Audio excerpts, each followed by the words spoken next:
Bonjour, Mesdames, Messieurs. Ça me fait plaisir d'être ici aujourd'hui.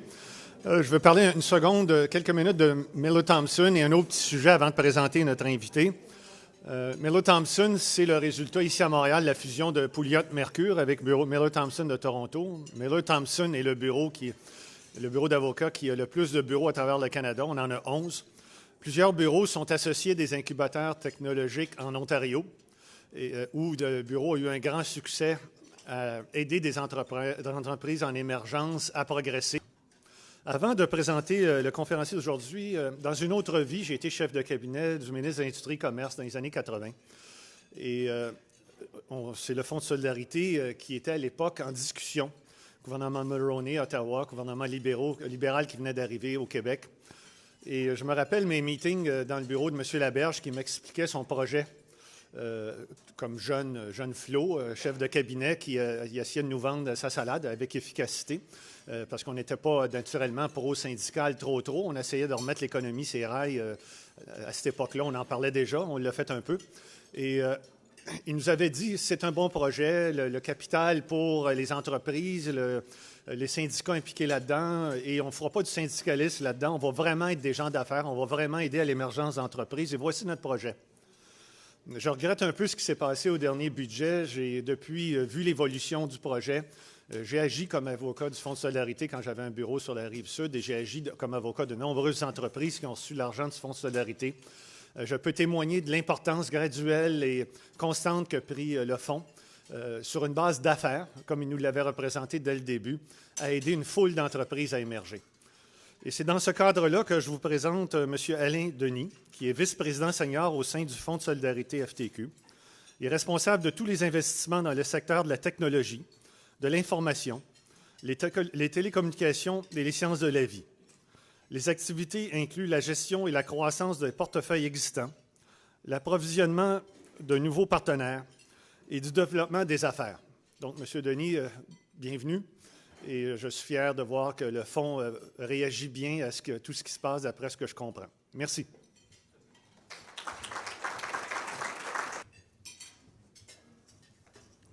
Merci, Michel. Gentille introduction. Félicitations aussi à Martin pour, encore une fois, réunir tout ce beau monde. C'est une belle initiative.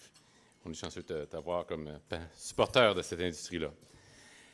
Je suis membre de la table d'honneur. Je suis également honoré d'être parmi vous. Je blaguais un peu avec François Charles tout à l'heure en disant que je m'occuperais des 6 premiers rounds. Je lui laisse le 7e round tout à l'heure pour compléter les discours aujourd'hui. Essentiellement, j'aimerais profiter de cette occasion. Premièrement, je vais vous demander combien d'entre vous sont entrepreneurs? C'est une bonne... investisseurs? OK, ça va prendre plus d'investisseurs. Hein? Et finalement, des observateurs, membres de la Chambre de commerce, de la Jeune Chambre. OK. Alors, principalement entrepreneurs. Merci.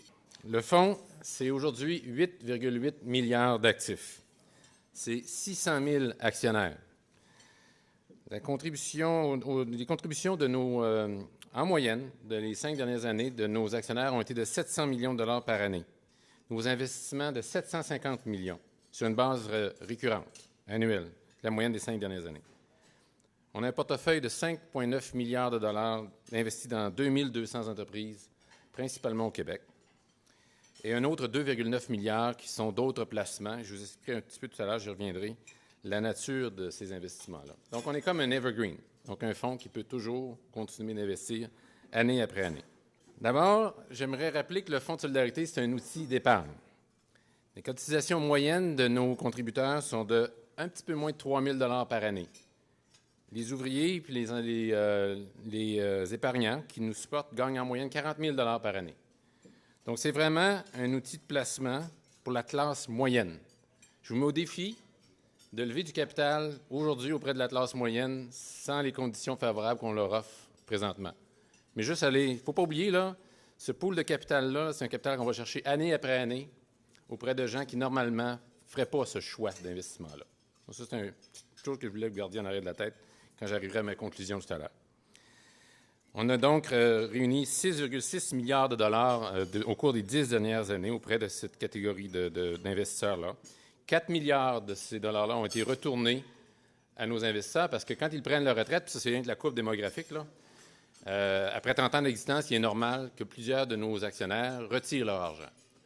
Alors, c'est certain qu'il y en a qui investissent du nouvel argent, mais il y en a qui le retirent également parce qu'ils arrivent à leur retraite.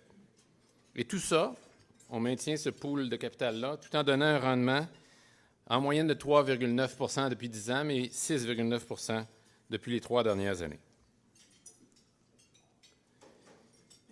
J'aimerais apporter une petite nuance ici, parce qu'il y a eu des choses qui ont été dites dans les dernières semaines par rapport à la nature des investissements en capital qu'on fait. Par la loi, le fonds doit investir 60 % de son capital dans l'économie québécoise, c'est-à-dire prendre des risques avec son capital. La réalité, c'est qu'on en a 67 % qui investit actuellement, donc dans du capital qu'on appelle risqué. Donc, il y en a 2/3 vraiment de notre capital qu'on peut qualifier, puis je vais vous définir un peu la nuance, là, mais qui est vraiment du capital risqué. L'autre est placé dans des choses moins risquées. Pourquoi? Un peu comme une compagnie d'assurance, jamais il faut faire face de façon actuarielle à nos obligations possibles. On a une bonne partie de nos actionnaires qui pourraient décider demain matin qu'ils retirent leur argent parce qu'ils prennent leur retraite et ils auraient le droit de le faire. Alors, il faut pallier à cette éventualité-là. Et en bon manager, si c'était dans des titres invendables, des titres donc, qui sont en équité dans des sociétés ou autres, qu'on devrait liquider, on liquiderait à perte, ce qui ne serait pas bon pour nos actionnaires. Donc, il faut préserver une partie du capital pour faire face à ces obligations-là. Dans le 67 %, il y en a 24 % qui est du capital de risque tel que défini au sens de la Canadian Venture Capital Association, donc ce que vous connaissez vous tous ici là, en termes de capital de risque. Il y en a 28 % qui est de la dette mézzanine, de la dette non garantie, et finalement 48 % qui est consacré à du capital de croissance sous différentes formes. Comment on le fait, cet investissement-là? Principalement à travers le réseau du Fonds de solidarité. Donc, c'est un réseau qui est distribué à 3 niveaux. Local, à travers les ententes qu'on a dans les 87 centres locaux, les CLD, les centres locaux de développement. À travers les 16 bureaux régionaux, ça, c'est le premier segment, c'est un volet de 100 000 $ et moins. J'espère que je ne crée pas de révélation. Alors oui, on est dans 87 centres locaux de développement.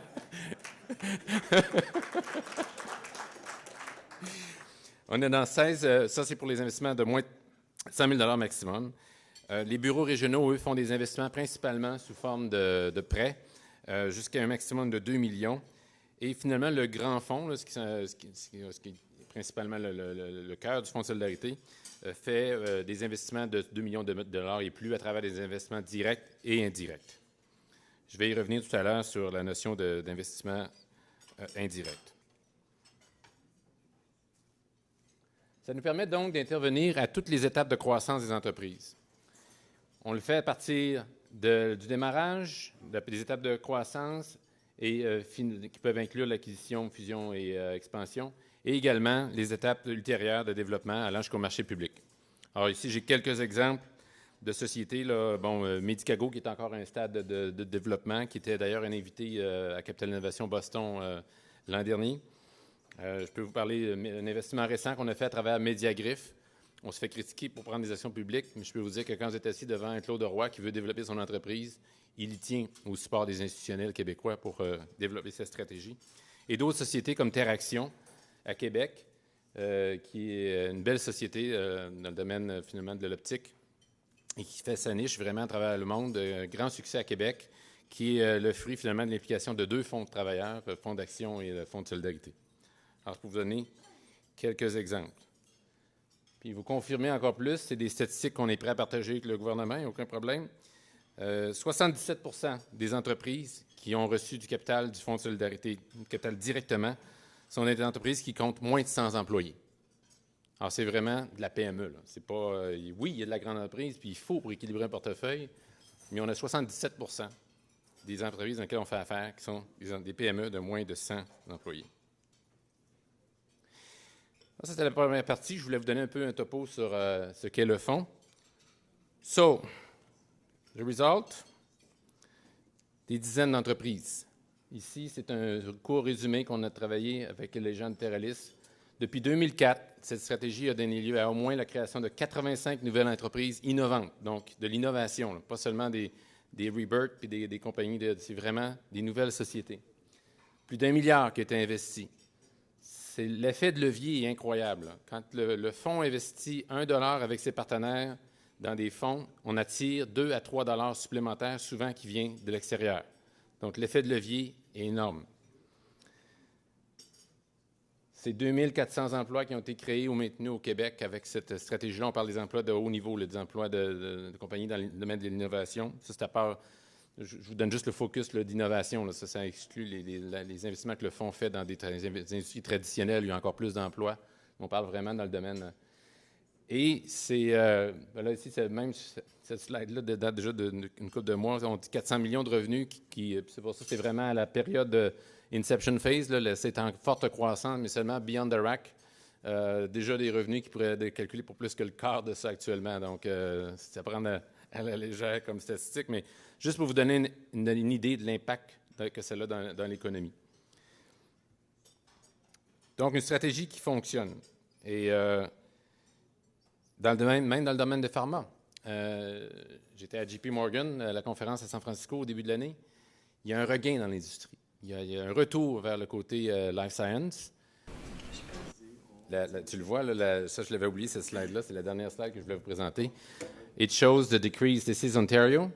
The percentage of capped assets in this category, in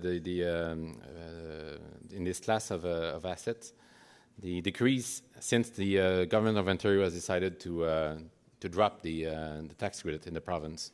So you see the decrease over 5 years and the increase that we've seen in Quebec with the introduction of the new funds that we introduced with Theralys as well. So the impact is immediate. It makes a huge difference.